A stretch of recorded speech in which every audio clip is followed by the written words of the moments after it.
County has United Way of Santa Fe County has a new name.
Hello and good morning, everyone. It's great to see you all again this morning. I'm Abby Bordner, the Vice President of Development for Growing Up New Mexico. And it's great to see some familiar faces and names in the room. We've had such a great time so far during this event weekend, starting Friday night with our tribute to the legislation and private partners that have advanced early education in New Mexico, and some great leadership events yesterday, learning about all of our programs. I was so inspired by what I learned from the families that benefit from our programs and from the staff that are working diligently to provide support. It's such a heartfelt and powerful way to encourage positive change for the families that are participating in our programs. So if you didn't get a chance to see all of the events so far, there are replay links available on the event page. And I don't know about you, but I've just decided to keep the event page open because there's so much there. I can get everything I need. Just refresh that page every time you go back to it, because there's new links being added, the replay links being changed out. And you can find your Growing Up New Mexico merchandise link there. Here's my hat. I've got some note cards, great branded items in our merchandise store. Raffle tickets. We still have 2 raffle baskets to select winners for tonight and tomorrow. And so still lots going on. Today is really a day focused for the families, and I'm starting just by having a conversation with you on a Saturday morning. I've got my tea and it's casual today, it's the weekend. So I wanted to talk about the process that we engaged in to come up with our new name. And I have gotten a chance to talk to a lot of you personally about our name change, but for those of you who don't know the story of our name change, I wanted to share some of that with you. And this year we also engaged in a really rich process of creating a set of guiding principles for our organization. We use our leadership team of 10 people that represent every aspect of our work. And our leadership team really got specific about what our values are. And so we came up with guiding principles that I'm going to share with you. I'll give you a little bit of a heads up that if you'd like to read the guiding principles in their entirety, there is a link on the event page again that will open up a PDF page with the guiding principles listed out for you. So if you want us to open that up real quick, you'll have that. I'm not going to read each one of them in their entirety, although I will highlight some of the words in the guiding principles that are the strongest words to represent our values. And so with our guiding principles, we use those values to help guide decision making, to help as a standard by which to measure our programs, our staff relationships, the supervisory relationships, the families that are receiving services. So it's a really solid way for us to make sure that we're staying on course with the values that we carry along in this organization. So the guiding principles are on the event page under my event. So 9 o'clock Saturday morning, you'll see a button that says guiding principles. If you click that, you can read them in their entirety. And then I've got Carol Johnson, one of our board members, who is going to talk with me more about the equity lens and how we're incorporating that this year. So we've undergone a lot of transformation this year. It's been a great year for our organization, despite all the difficulties of 2020. We've really been pushed to evolve and change and become even more clear about who we are. And part of that was changing our name. And this has been a conversation amongst our board and leadership team for a while. It wasn't a quick decision that was made on the fly. It's something that we've evaluated for many years. And me as the fundraising director, I have spent a lot of time helping people to understand why we use the name United Way of Santa Fe County, but we don't actually function like a standard United Way. And we work outside of Santa Fe County. So you can see how we really are outgrowing that name, and it didn't fully represent the work we're doing. So we engaged in a process starting in July or August of 2020 with Big Fish Marketing. Robin Rofer was our guide in our marketing process to determine our new name. And you'd think a 4-word name, how hard can it be? But I really enjoyed the process of identifying how we want to represent ourselves. She gave us the options of names that are catchy, names that are cute, names that are direct, names that are emotional. And, we all had to kind of chew on that and think, well, how do we want to represent ourselves? And going everywhere from policy work with state legislature and private partners as down to families and newborn babies and toddlers. How can we communicate with our name who we are? And we decided the majority of people thought the direct route was the best way to go for our name, with a close second with the emotional. And those two ways to represent our work became the focus of creating a list of possibilities. So if we go longer than a 4-word name, we start to go into acronyms, like our very dear and loved New Mexico Early Childhood Development Partnership policy branch of our organization has affectionately become NMECDP. But you can't convey a lot of emotions with an acronym. So we wanted to avoid having a name that would turn into an acronym. So 4 words is a good standard to keep it so people say the whole name. And I will say, if you're ever compelled to use an acronym for our new name, Growing Up New Mexico, I encourage you to say GUP, Growing Up, space NM, Growing Up New Mexico. And that's a way you can shorten it. But so the words Growing Up New Mexico, we really liked this name. Growing, as you saw in the video, was a word that we could really expand on in so many directions. That growing is exactly what we are about. Not only the children that start in utero and grow during the time they participate in our programs, but the parents that grow and learn, the policy that's growing and changing, the communication, the capacity, the systems. So growing was really a powerful word in our name. Up was the second word, and up is another word that really conveys that idea of aspiration and lifting and striving and setting goals. And that's a big part of what you heard in our programs yesterday. And what we do as an organization is that changing, evolving, and always striving to be better. We wanted our name to say New Mexico. We really wanted to make it clear that we represent New Mexico, and not just Santa Fe. So our previous name had Santa Fe County, but the truth is our work is statewide. And so we wanted the word New Mexico, and Growing Up New Mexico really encompassed a lot of the emotion and the direct message that we wanted to convey. We also thought it was important to have the Early Childhood Partnership as our tagline, that we wanted to be clear we were about early childhood, that our work is focused on 0 to 5 or prenatal through 5, and the incredible brain development and development of a family that happens in those first 5 years. that's where we focus, and that's where we're committed to making change and positive impact.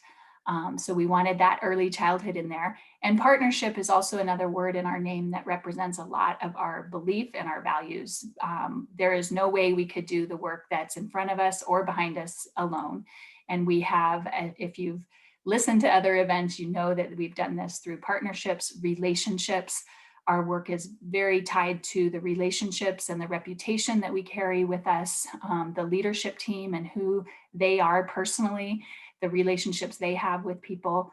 That the partnership word was an important part to include in our name, just because that's a real important piece of how we can continue to make positive change for New Mexico, for the children and families of New Mexico. So I wanted to give you that backstory of I enjoyed the process a lot of going through our marketing agency that helped us narrow down this name, and it just feels perfect. At first it was hard to put a new name on something that was so familiar and had been United Way of Santa Fe County for so long. But little by little, and especially this weekend, it's become a name that I can say easily and that I am excited about. And I think that all of our supporters are starting to get used to using as the name that represents us. So we will continue to be doing communications and marketing for 3 to 6 more months, just to make sure that all of our supporters and community members know that we have simply just changed our name. We are doing the same great work, and we are the same people. So we are here to do the same things, and not a lot has changed except the name and the potential within that name to hold our policy work that is no longer NMECDP, but they are Growing Up New Mexico. And also we expanded this past summer into Rio Arriba County. So we are not just, for programs, we are not just Santa Fe County. Our programs are all based in Santa Fe County. All the programs you heard about yesterday are based in Santa Fe County, and the families we serve, the majority of them are here. But the Firstborn program for Rio Arriba County was looking for a home this past summer. They've been active in Rio Arriba County. The program itself came with 2 very experienced home visitors that live in Rio Arriba County and serve families there. So we acquired them into our organization and gave them a home to continue to do the great work of the Firstborn curriculum, which we do in our home visiting program here in Santa Fe County. So we're excited to be not only representing Santa Fe County with these high quality programs, but now also offering home visiting for 0 to 3 in Rio Arriba County under our name. And again, that's a program that's established and has some great home visitors that have been doing the work for a long time. So it's not a new program there, but it's new to us. And we're really excited to have been able to offer a home for that program. So that's a little bit about our name. I am going to show you a slide with our guiding principles, and I have highlighted some of the words that really stand out for me with this guiding principles. And again, you can find the same document in the event page, so you can take your time to read through them. But we have 7 statements here that were cultivated through conversations, through brainstorming, through identifying our values. The words that stand out to me are: we believe empowerment, acknowledgement, and support are part of what families need. We believe that programs, delivery systems, and public policy need to be aligned in order to have the biggest impact for children and families. We believe that programs that are respectful of individual family strengths, interests, and culture is a value we carry. Equitable and universal access to programs, community engagement and community partnerships, organizational culture of respect, collaboration, and appreciation, fiscal transparency. These are all the values of our organization, which I'm really proud to say they're my personal values that carry over into the way that I work with our donors, with our community, with programs. And it's a really strong statement about who we are to be able to tell our community with these guiding principles that these are our values. We presented the guiding principles at a board retreat in November, and we created a video that is the leadership of our programs, who you met yesterday, Jen Salinas, LaKersha Martinez, and Jessica Apodaca. And I was able to have a conversation with them about what the guiding principles mean to the people in our programs and to them as the staff and direct service delivery for our program. So I'm going to share that video with you next.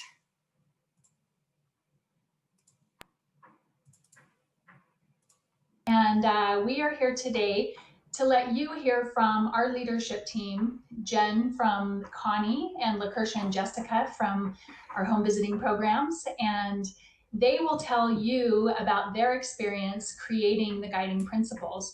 The guiding principles were created by our leadership team, the people that know and love all of our programs and all the families we serve. And they are part of our strategic plan. So this is something we want to embed in our strategic plan moving forward, that these guiding principles can act as a standard by which we conduct all of our business and by which we grow in the future. And it's been a really great experience to have all of our leadership team contribute to the values that we have as an organization. So I'm going to have them share with you. And first, we will talk to Jen Salinas, who got her master's degree in early childhood education from Erickson Institute in Chicago and has worked with our organization for 13 years. She was first a lead teacher, and now she is the director at the Early Learning Center at Connie. Jen, tell me some of the reasons that you appreciated the process of creating the guiding principles for our organization. Yeah, well, like you mentioned, Abby, it was really nice to have everybody come together and share their ideas, and just hearing everybody's individual thoughts. It was really nice because I felt like all of them really resonated with me in a deep and personal way. So hearing every program share what drives them, what brings them to work every day, what's their passion, was really inspiring. And then thinking about how all of those individual programs then come together to create this greater organization that we are, and everything that we do for the community. Then just reading the guiding principles when they were complete that you were mentioning, we have those 6 that are now put together. I just enjoyed reading that because I think anybody that reads those finished guiding principles will really be able to understand what we do here on the ground, what our team is doing on an everyday basis here in the classrooms. And particularly there's the guiding principles that speak to education that really resonate with me and our program. And not just any education, though, a high quality education that's really reflective of that community. What is that, our community? What is our community's particular goals for their children? What are their traditions? What are their beliefs? What are their experiences? And our team uses a lot of different methods to build these meaningful relationships with children and families, so that we ensure that our program is offering a high quality program that the community deserves. I totally agree with you, Jen. I loved reading the guiding principles, and I think that it really does speak to our values and how we like to support families. I know one thing you're focused on at Connie is really valuing each family's individual cultures and traditions and languages at Connie. Tell me some of the ways that families have been able to share with you all their own family cultures and traditions. So we use a lot of different methods, like I just mentioned, but one of our favorite things to do is to just invite the families into our program. There's nothing better than having them personally share their experiences and their traditions here in the classroom. So food, of course, is always a really big one and comes into our classrooms a lot. We've had families make tortillas, pupusas, tamales, samosas. Another one families love to share is their knowledge and their experience with art. So we've had families come and share painting in different methods, music, playing guitar. We even had a dad a few years ago that recorded his own music. So he brought in his recording equipment and recorded the children singing songs, made them all a CD that every child got to take home with them. A couple years ago, we had a grandfather that used oral storytelling in his life and with his family. And he did us the honor of recording those oral stories, so we were able to use those in the classrooms. So, you know, the teachers use all of these really wonderful, rich moments as opportunities to develop other activities and studies and projects in the classroom to keep that program or our program really reflective of the community, as we were talking about. That's great. I know both in your staff and in the families that come to Connie, we celebrate that kind of diversity and differences. Tell me how the guiding principles kind of merge with your curriculum at Connie.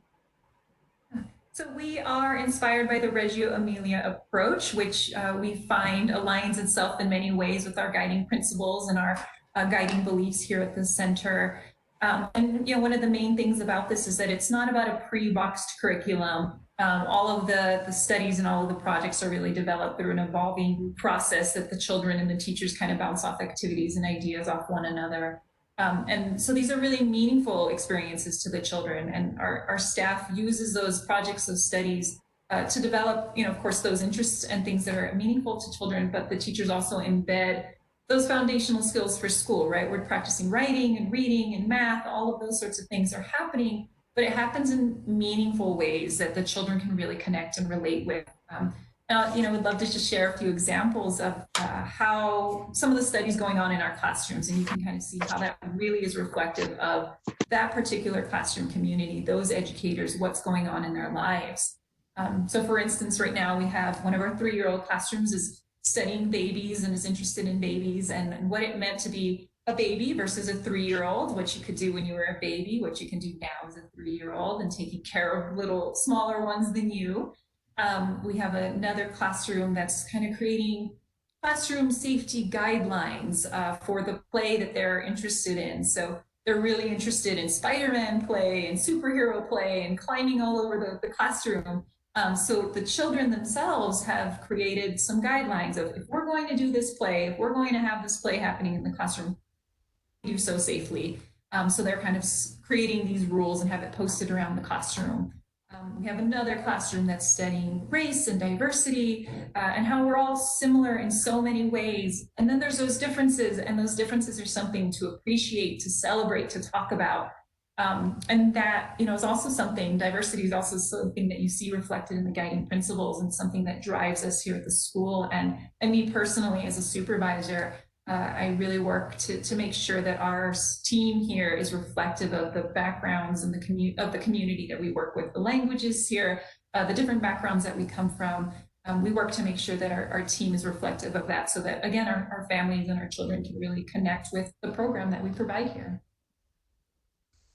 Thanks, Jen. That's so insightful. It's such a beautiful place to be. Next, I want to introduce Jessica Apodaca. Jessica has been a home visitor for 7 years. She is currently the home visiting program manager, and Jessica is dedicated to supporting and empowering children and families to build a stronger community. So Jessica, tell me how these guiding principles are modeled with staff and families through our home visiting programs. I think one of the ways that I see that our guiding principles really, you know, just coming out in the work that we do is that there's several of our staff that, you know, part of our organization's team are recipients of our services.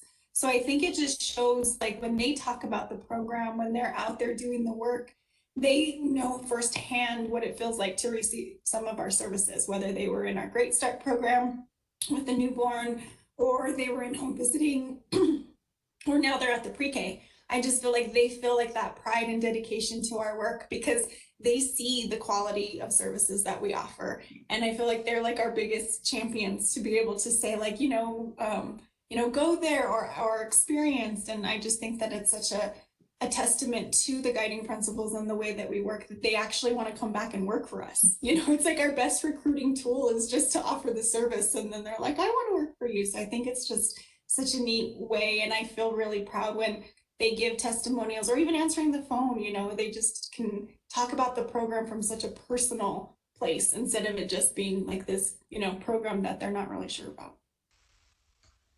That is really amazing. And so many families then go through our home visiting and then go to Connie, and they really spend 5 years or more with us during that time, and they become friends and family in the community as well. In our strategic plan, we are defining our programs as multi-generational, and that's a real priority moving forward to have the biggest impact for the children in our programs. How does the home visiting address this multi-generational approach?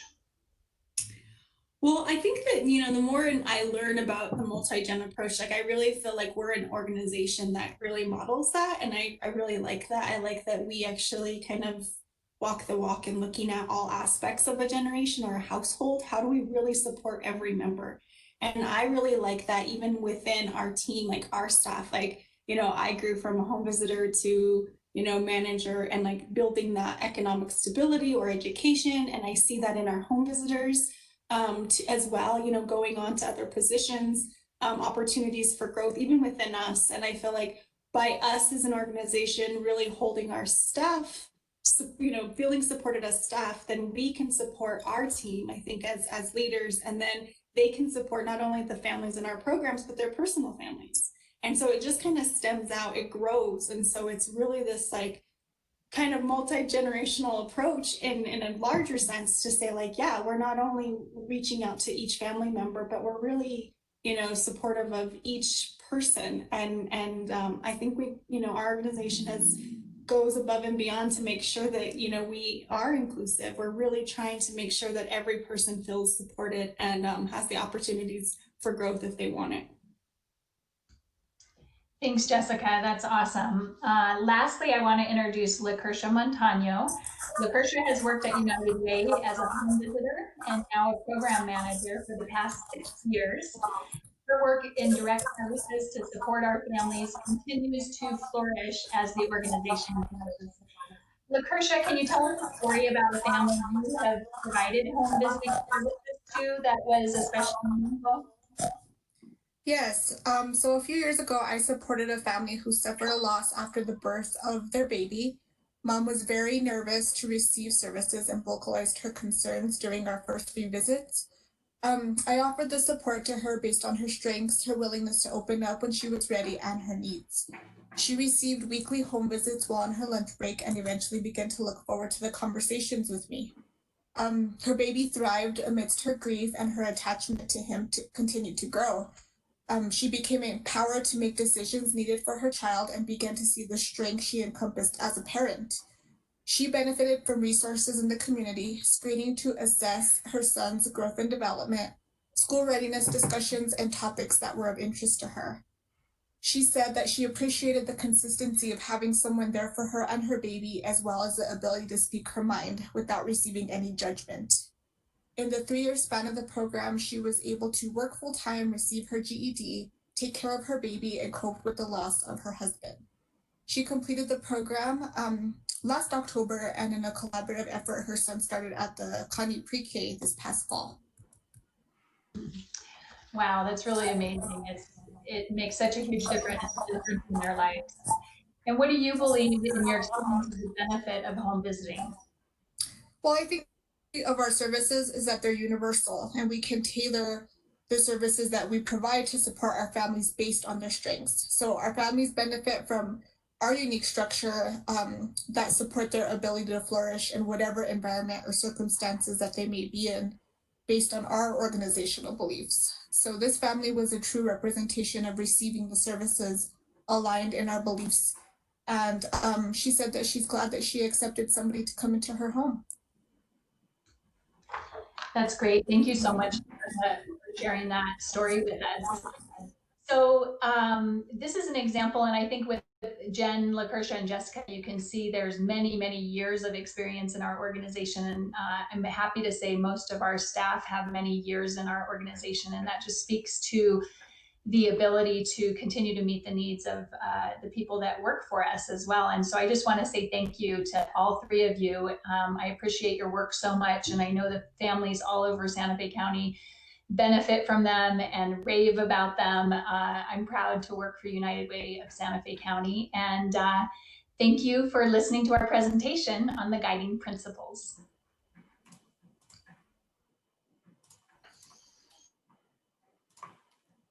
Let's see.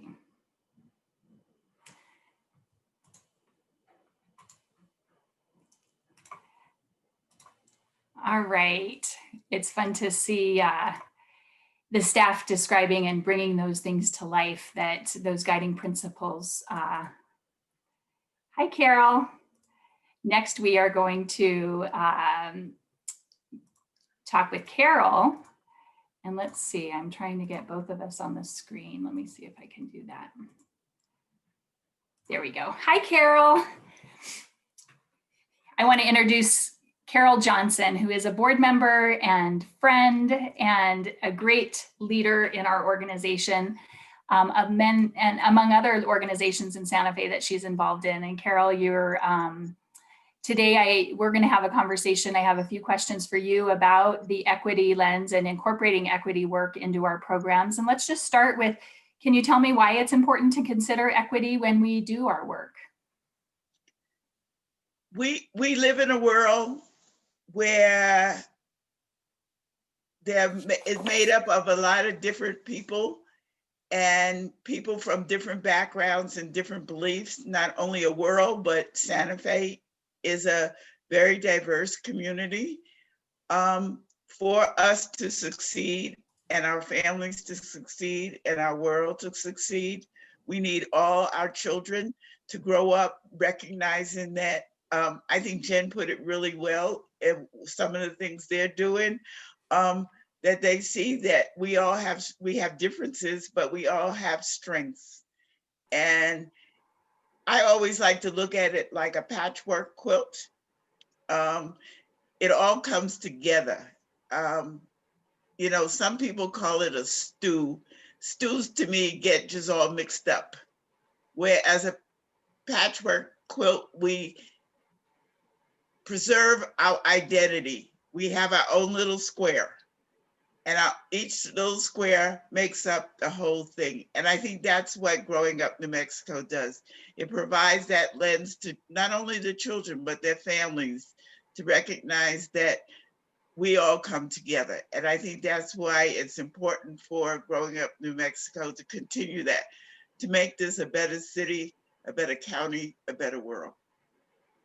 It's true. I remember Jen saying yesterday, we aren't just tolerating difference, we're celebrating difference. And that, like you said, that real strong connection to your own personal identity actually makes you more able to achieve your dreams and be who you authentically are. And we want our children to be the artists and the scientists and the leaders and the teachers of the future. And we want to preserve that identity. Like you said, I love the way that you said it's not a stew, because you do kind of get blended in together and certain nuances get lost. But a patchwork quilt is a beautiful metaphor, because it really celebrates the difference and the beauty of each person and their own identity, and not just racial or religious, but the unique and beautiful things that make us each individuals and our families interesting family units and traditions and things like that.